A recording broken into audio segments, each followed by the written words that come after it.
the Business Savvy Singer. Hey there, and welcome to the Business Savvy Singer podcast. I'm Dr. Greta Pope, and I'm so glad that you're here. This podcast is dedicated to vocalists and to those who love them.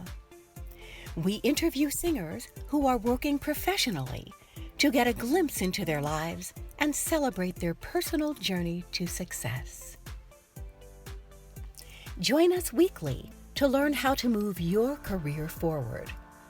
Get tips and recommendations to help you realize the career of your dreams. You're listening to the Business Savvy Singer podcast, brought to you by theprivatemusicstudio.net, providing online education to build sustainable careers in music. Also, Eternal Wolf Music, producing audio for every need. And Greta Pope Entertainment, for the finest in entertainment. Hey there, and welcome to the Business Savvy Singer podcast. I am so excited today to have an old friend or a longtime friend with me, Miss Elvy Rose. I am just so excited, and we are actually doing this interview on Zoom, so I'm having an opportunity to see her as well, and this is just great. Hi, Elvy. How are you? Hello, my sweet lady. You're amazing, and it is an absolute pleasure and an honor just to be here, see you, and hang out with you. Thank you so much. Thank you. Absolutely. Thank you for joining me. This is so much fun. It's great to kind of reconnect. You know, we were talking that we've been friends for many, many, many years. Many years, yes. Yes. And it's so great. You know, we've kind of come in and out of each other's orbits over the years.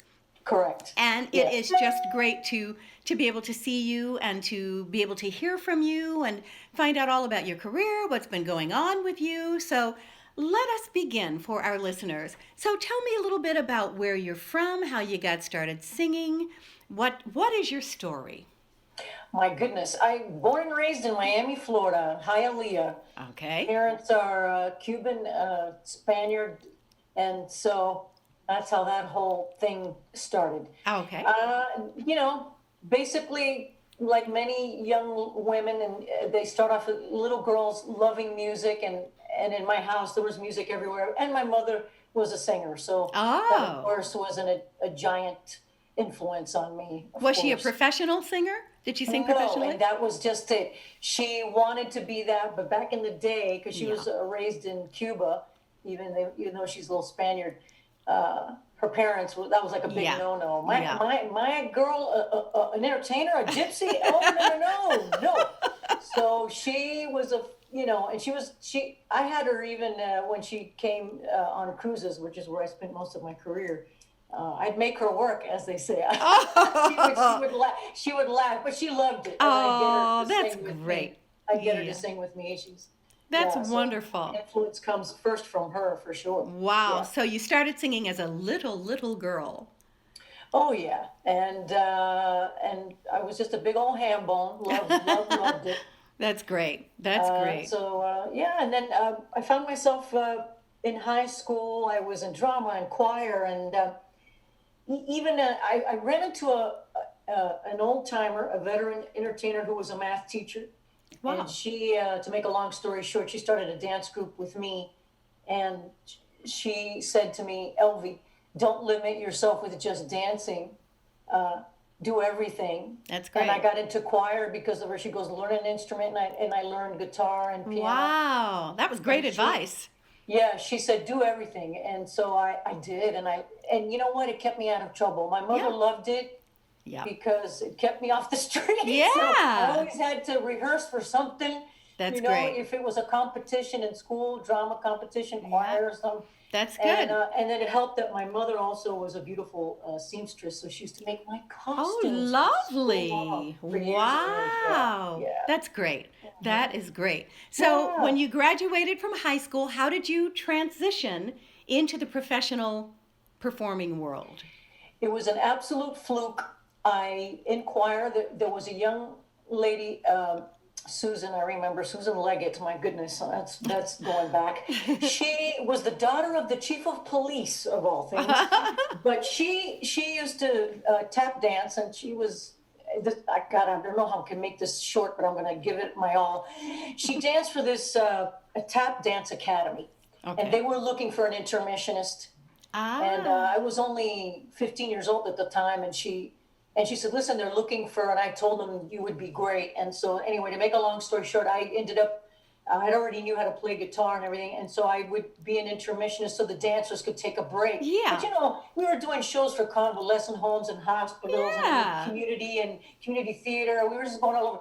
And I would be, girl, I was 15 years old. And the owners of that academy kept telling me, you would be perfect for cruise ships. You would be perfect for cruise ships. And this went on for 2 years. And they had a friend that was a cruise director, they said, and we're going to get him to come see you. Girl, 2 years of them trying to get this cruise director to come see me. Well, in 2 years, I ended up becoming the star of their little traveling show. Yes. I started recording myself on piano and singing to my taped piano. Wow. And then at the time, I was taking flamenco as well. And so I incorporated flamenco dancing. Yes. Anyway, I became like, by the time the cruise director came to see me, I'd already developed my act. You know wow. What I mean? So, I remember that flamenco dancing. He was like, can she dance? And goes, can she dance? Because he used to teach Arthur Murray. In those days, you had to be, I started on ships in 77, 78. Right out of high school, I trained for a month with a veteran hostess, because in those days the ships were very small and the crew staff were the entertainers. Yeah. So we had to run activities during the day, honey, and then put on a show at night. Wow. But great training, though. A great training ground. Oh my God, because everyone in those days, there was no young people in the crew staff. Now there is. They're everywhere. But I believe, I may be wrong, but I believe I was the first young crew staff. Because in those days, crew staff were old, retired entertainers in their 40s and 50s. Right. And so here I come. I'm just, but it was beautiful because they taught me, they taught me even more how to pace a show, how to put the show together, so I was extremely, extremely lucky. That is so exciting. I remember seeing you perform, and I thought, what a beautiful woman, what a magnificent voice, and that flamenco dancing and your figure. You were it was stunning. Absolutely stunning. You too, honey. Well, you look great. You look fantastic still. Thank you. You look wonderful. You're sweet. But it was such a, back in those days, it was such a special time on the cruise ships. Cruising was kind of new at that time, and it was very popular. It wasn't new, but it was kind of new for Americans, for the average person to be able to take a cruise. Right. Well, it used to be a luxury to take a cruise, and then the cruise ships saw that there's an untapped market out there. That's right.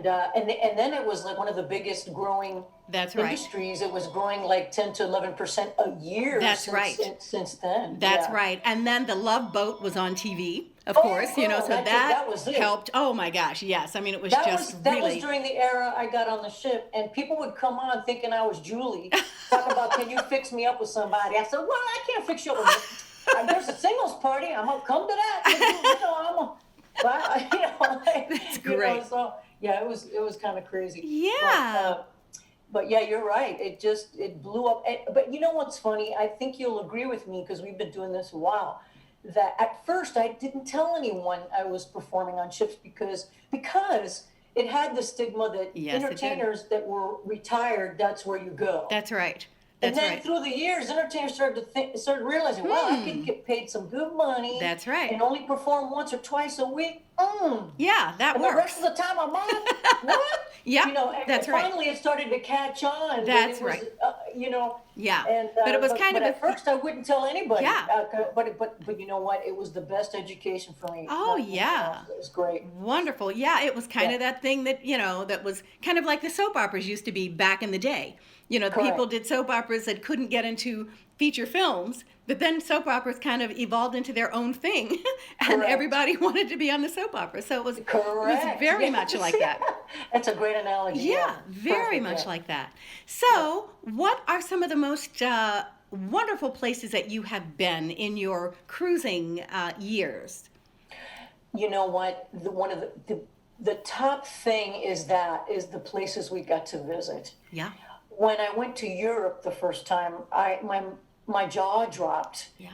I mean, even in Barcelona, Spain. I mean, we were passing an old fire department, they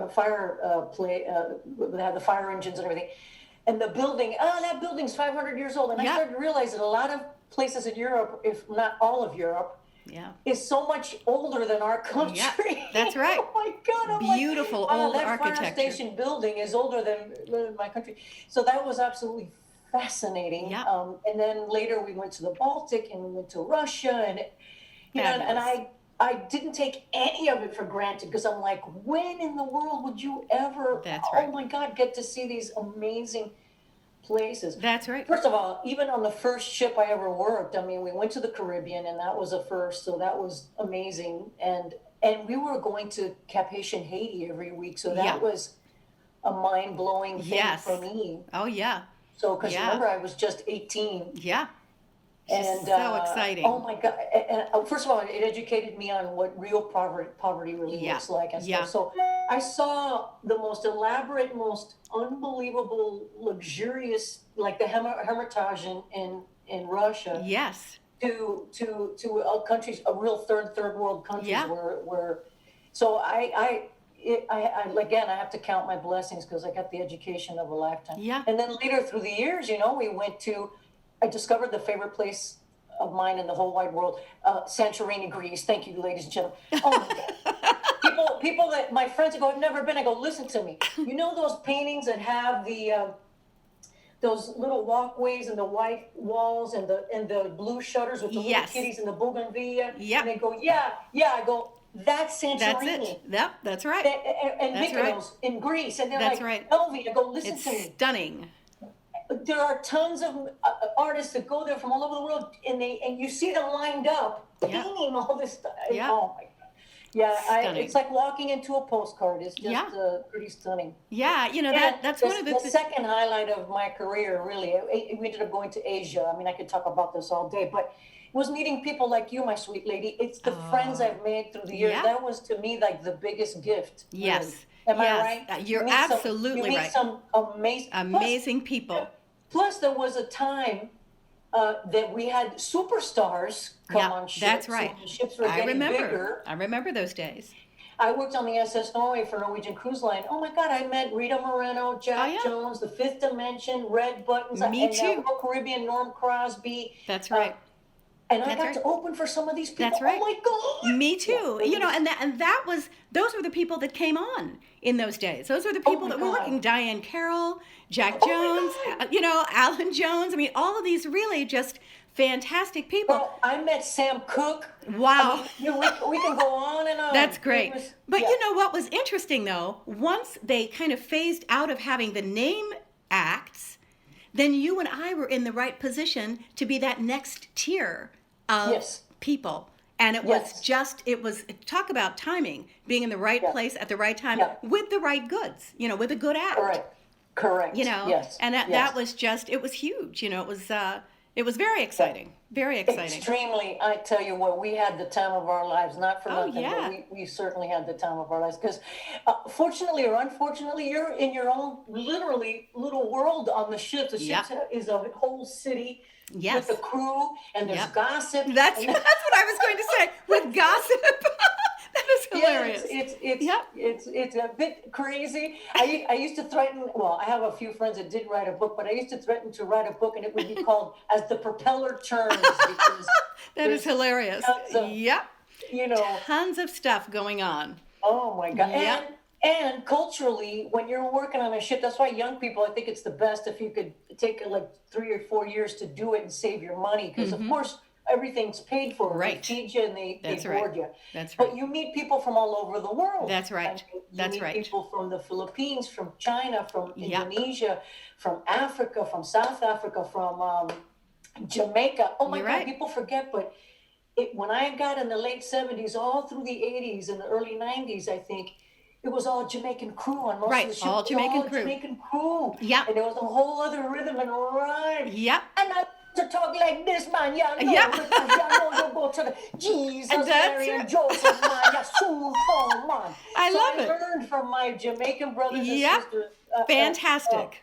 Fantastic. Isn't that You know, I fun? used to do a special midnight show for the Jamaican crew. Oh, Yeah, because they couldn't come to see our shows. So I would do like this yes, special yes, midnight for the thing. crew, for the For the crew crew. show. Yeah. Yeah, just absolutely those were naughty, fantastic. girl. I used to that kind of. Oh, we used to do naughty kind of night, you know, for the crew and stuff. Yeah, Oh, my just goodness. fun. Just real good, wholesome fun. And Yeah, learning certainly. all the while. You know, absolutely yeah. fantastic.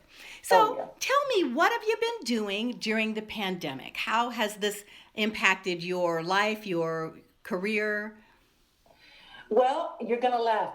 Nothing. No. I'm kidding. That's great. Actually, Nothing is good. Because it's the entire entertainment industry is pretty much ground to a halt. Yes. But I will tell you that last year I dipped my toe to get back into acting. I hadn't done it in like a long time. My last acting thing was like in 1990, 91. I was in the book musical of Grease on a ship. I played Oh, cool. Rizzo. Oh, yeah. And Cool. I was pretty involved in drama through high school and all that kind of stuff. But so I wanted to dip my. So they called me to hire me. They had heard of me, a community theater, Marietta's new theater in the square here in Georgia. Okay. They were putting on the musical In the Heights. And Okay. they wanted me to play Abuela Claudia, Wonderful.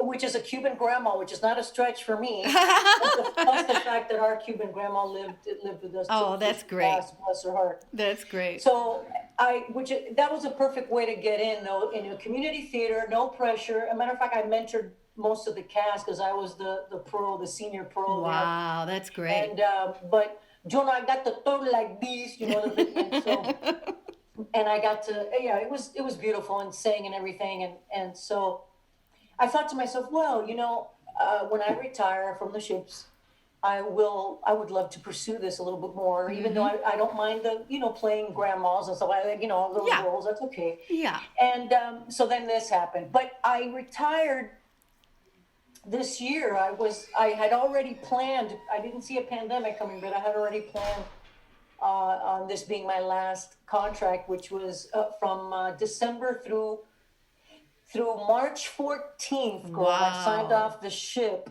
Wow. in San Antonio, Chile, and I had to take an hour and a half ride to the airport in Santiago. And at that point, Chile had 43 COVID cases Wow. at that time. But can you imagine how fast it was spreading? Oh, 2 yeah. weeks before, we started the cruise from Argentina to go, all the way the coast of South America, around the Horn and up back to Chile. Mm-hmm. And it had just hit Brazil. And I thought, God, if it could just wait until you know what I mean?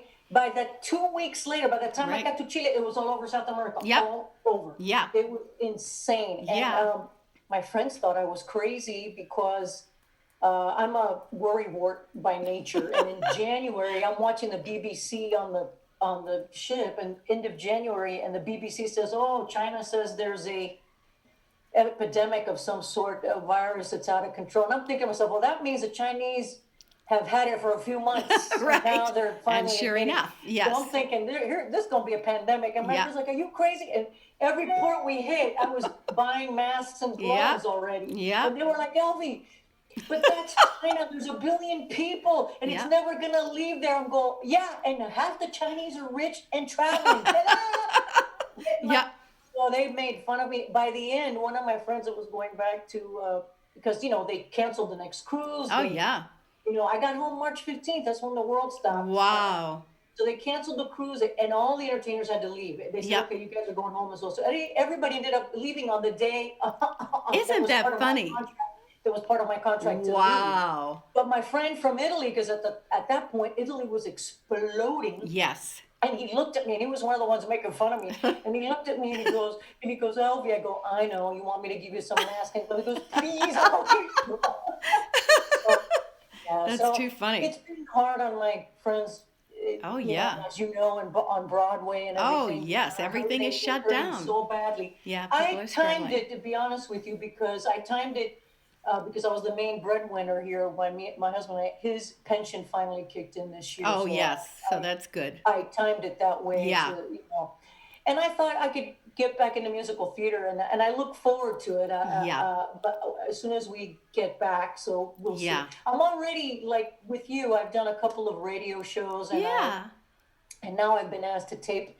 I offered to tape from my house a couple of Christmas songs for a streaming show for that same theater, because they're hurting. They're hurting so bad, and they want to stay afloat. Yeah. It's such an unprecedented and unfathomable thing. Absolutely, it is unfathomable.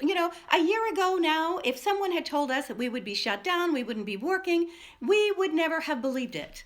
We would never have believed it. And it's hard on us because this is who we are. That's right. This is not a hobby. That's right. This is who we are. And what we don't know what else to right. be. Although most of my friends in the business, and maybe you too, have found odd jobs. You have to. I have an amazing magician friend. He is married to a Brazilian lady. He's Italian, and they had a baby girl. She's big now. She's like about 4 years old now. But he sent me a picture. He is driving a semi. He's a trucker. He had a license from way back. He got back into that, and he's also wonderful at editing commercial films. 'Cause when you go to his show, his visuals and videos and stuff are amazing. So that's great. So he's doing those because. And he said to me, Elvy, I got to do what I got to do. And I go, I know. I have another one who's an amazing cook, and he's offered himself to go to backyard barbecues, social distancing, but he'll cook up an entire barbecue for people and stuff for reunions. So you do what you can. You do what you can. Until we get those wheels back on. That's right. And there's something to be said for kind of being in touch with those skills and talents that we have that maybe we haven't thought about in a long time. It gives us an opportunity to just, cook. For example, your friend is cooking. You're so right. Yes. I have a friend that decorates tennis shoes. Singer, but this is what she's doing. She's selling them on Etsy or something and doing You're fine. so right. Yeah. Do you remember on the ship where sometimes you'd get some crew members, sometimes it was, they would be jealous a little bit. And they would say, "Oh, it must be nice to, work on 1 or 2 nights a week." Yeah. And I would take the microphone and go, "Here you go." That's right. Because you and I, people don't understand, we're artists. That's right. And it's our job to make it look easy. And why we make it look easy is because we've learned as a pro. That's right. To be comfortable on stage enough so that the audience can really see that we're comfortable and they can be comfortable. Enjoy themselves. That's right. So I always say, here's the mic, you go ahead. That's right. And because what do you do? Well, I whatever job it is on the ship, except for a musician, maybe and a techie. Right. We could do it. Right. If we, That's right. But you can't just get on the stage. That's right. I got to tell you this story. This happened for real. It was a million years ago, probably 1980, on a small ship, SS Universe. And we had the professional cruise director, an act, and myself. I was on the crew staff and doing my act as well. And the rest of the crew staff had never, they'd work on tours. They hired them because they were expert tour people. We were doing Alaska. And we were doing, but it were 2-week cruises, so most of the clientele was pretty elderly and stuff. So yeah. We used to joke that the average age was deceased, but they were wonderful. They were absolutely wonderful. But anyway, they kept complaining because they found out about how our pay and all this shebang, and one of them and the cruise director said, and he was a pro. He was an old timer, but he was an absolute smooth pro, very charming on stage and funny. And he said to one of the guys, which is a younger guy, he said, why don't you MC the show tomorrow night? And he goes, okay, girl, I saw it in real time. He bombed. Oh my gosh. He had his tux on and everything. He was sweating. He crashed and burned. Crickets in the room. He had no clue Oh my gosh. Yep. how to bring on an act. Yep. He finally, and then he said, he came to the cruise, he goes, "Oh, I don't want to, he goes, oh no, you have to go back Oh, and, yeah. and take the act off and tell everybody what's happening that evening. And he goes, no, please don't make me. And he made him Yep. do it. He Yep. came back and he goes, I'm so sorry I ever complained. I'm Yep. sorry. I'm That's sorry. right. Yeah. And that was just to talk, just to Right. Right. People don't get it. They don't No. get it. You know, we've There's worked an art to hard that. and There's an long. art to it. That's right. And you have to craft your pacing and your everything, your Correct. image and everything. You know, it's not Correct. just you just get up there, you know. So No. yeah. So people are not at all aware of what it takes to do what we do. Yeah. And I think, you know, I think it's so great to have these kinds of conversations so that young singers or singers who have not been performing before kind of get a sense of what it is to be an entertainer, you know, because I will tell you that, yeah, I'm sure you'll agree. The main reason you and I believe we're successful, or most of us successful in this business, preparation is key. Preparation is everything. That's right. And doing That's your right. homework. Yeah. And being ready for anything. Because That's right. cruise ships is a bit different in that anything can happen. We'll miss Yeah. a port. And all of a Right. sudden, Right. You have to do another show. you have to do another show. That's right. One of the acts is not going to be able to make it. Right. You've already done all your shows. I've already done 2 full 45. Right. Elvy, can you? Yes, That's I can. right. That's Boom. right. I got tons of music and Tons of material. you Yeah. know, with me, and I have backup costumes, because sometimes you'll Yeah. have a costume, you know, That's a little right. accident on stage or That's something. right. Or will the happen. zipper breaks or something. I have backup shoes, backup Yep. jewelry, backup. You have to do it. You have to do it. You know, They've hired me for gay charters, you know those. Yes. Right? Yes. So I have to do my homework and see what the That's popular right. music is That's in the right. nightclubs for them. And prepare and of course, it. may he rest in peace. I had a gay brother who helped me with that. Yeah. So he Yeah. was awesome. But Yeah. I've done charters for insurance companies. Yep. Norwegian charter. That's I right. had a charter for Amway Thailand. I Yep. learned to speak some Thai. Oh my Thailand. gosh. I learned Yep. Thailand. Yep. And I learned all the stuff they love. The That's music right. They love. At the time they loved 70s music. So I went, okay. Yeah. So you, Yeah. you do your homework. You and do your come homework. ready for Freddie. Huh? That's right. That's right. Preparation is absolute key. Essential. Even now, when I was coming for the winter, because I'm older now, so I was very aware. I had to be in tip-top physical shape. 3 months before I start a boot camp, Yep. and because That's you right. have to have stamina. Get it together. That's right. And I wanted to be. I've always been a very energetic act, as you know, and lots of audience participation. And I run around the stage, and I run around in the audience, and everything. And so I would start working out and boot camping it, strength training, the whole bit to be able to maintain my the fitness pace. for the stage, because I have respect for the stage too. I mean, Yes, that's another absolutely. thing And you want to be as good as you can possibly be and connect with the audience in the best way that you possibly can. Speaking about what you were talking about with having to be prepared to do an additional show or something, I had a very interesting experience. I was doing the Wheel of Fortune show on the Norway. And Oh my goodness. so Pat Sajak and Vanna White were there, and it was very exciting. I'd done my first show, and it was absolutely fantastic. It went really well. They sent me notes and so on and so forth. So the next day, or a couple days later, I get this call that the guy who was supposed to have done the second show for them was sick. He had dysentery or something. He was sick.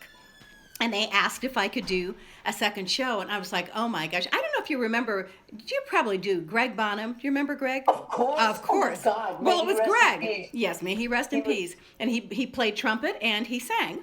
Yeah. And he was not able to do the show. So I pulled out my B material and rehearsed with the band and did my second show. And I thought, oh my gosh, and in those days, you weren't able to just print your charts out. Now I go places and I just, have it on my Google Drive or whatever. Correct. And I will print it out there. In those days, you were schlepping around some rolling thing with all these pieces of paper in it that were the big, heavy, the cardboard weight the charts. old music folders, Right. girl, I still have them. Yep, I do too.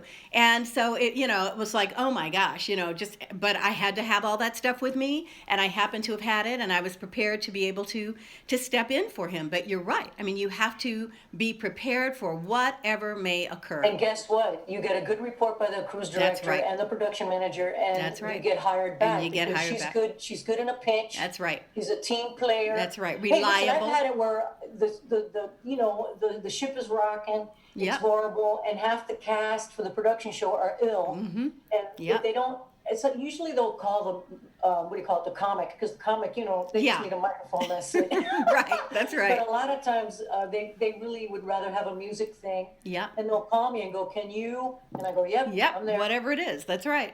That's right. But you know what? Sometimes the pressure is good for you, because it gives you practice to get it together. That's absolutely right. In an instant. That's right. And you might try something you think, boy, that went really well. I will use that. That's the time to experiment, especially when they've already seen you. That's right. And they love you. Now they'll love pretty much almost anything you do, because they trust you. That's right. So that's when you can experiment and try new stuff. That's absolutely right. That's absolutely right. For sure. This has been such a pleasure chatting with you. What advice would you give to new singers coming along? What would you tell them to watch out for, or be aware of, or to do or not to do?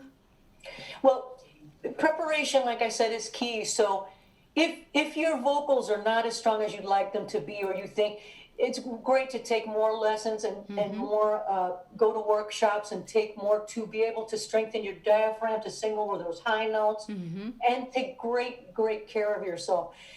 You need to put together a demo, as you know. It used to be 5 minutes. Now, if you can get it down to 3, it's great. Yes. I sent a link where there is a demo I have for when I had a band that did a tribute to the Gloria Estefan show, so I did a demo for that. Yeah. And I would say the first 30 seconds is like a commercial, little clips of this and that. Yes. With a real fun music in the background of you singing. And then after those 30 seconds, and you get to some of the great parts of songs that you do, like the best part of the songs the different songs that you do. Right. And it's maybe a little bit of chatter where you're really funny and cute and charming. Yeah, that's stuff great. Like that. And that's then at great. the end, of course, you have a picture of yourself and all the information where people can get a hold of you and stuff.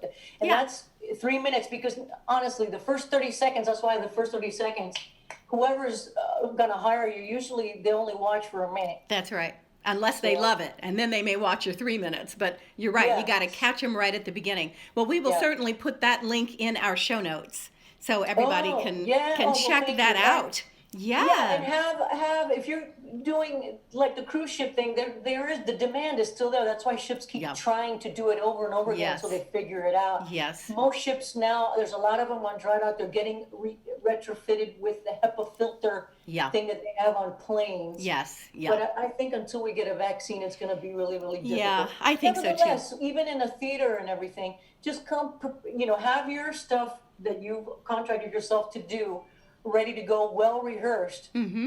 That's right. Anything can go wrong, and and we can have there's all the conversations about dealing with people that might not have a good attitude, like either musicians or technicians that you deal with, or a director or something that might not, it might not go smoothly. So you have to kind of, take everything with a grain of salt. Don't take it, personally and all serious. But to be able to handle these different kinds of situations. Absolutely. I think you're absolutely right, and it's important to have all of your materials, your demo things, and all of those things ready, because we don't know when things will open up. Right. For all we know, suddenly there will be a vaccine, and boom, things will be open, and you want to be ready to take advantage of that. You want to be ready. Yeah. Exactly. Yeah. Absolutely. All right, Elvy. Well, thank you so much for being with us today. It is so good to see you. I'm so excited, and we've got to keep in closer touch. Ditto, my sweet lady, ditto. Thank you so much. Take care. Take care. What a pleasure. Thank you. The holidays are coming up, and it's time to start thinking about gifts for those special people in your life. Do you know an aspiring instrumentalist or singer? Take a moment to head on over to theprivatemusicstudio.net and check out the many offerings. There are options for folks of all ages and experience levels. Put a smile on someone's face with the gift of music. The Business Savvy Singer podcast is brought to you by theprivatemusicstudio.net, Eternal Wolf Music, and Greta Pope Entertainment. Let us know if you know of a singer who is having great success in the music business. We'd love to share their story and their journey on this podcast. Send your emails to info@gretapope.com. We've had a great time with you today. See you next time on the Business Savvy Singer podcast. The Business Savvy Singer.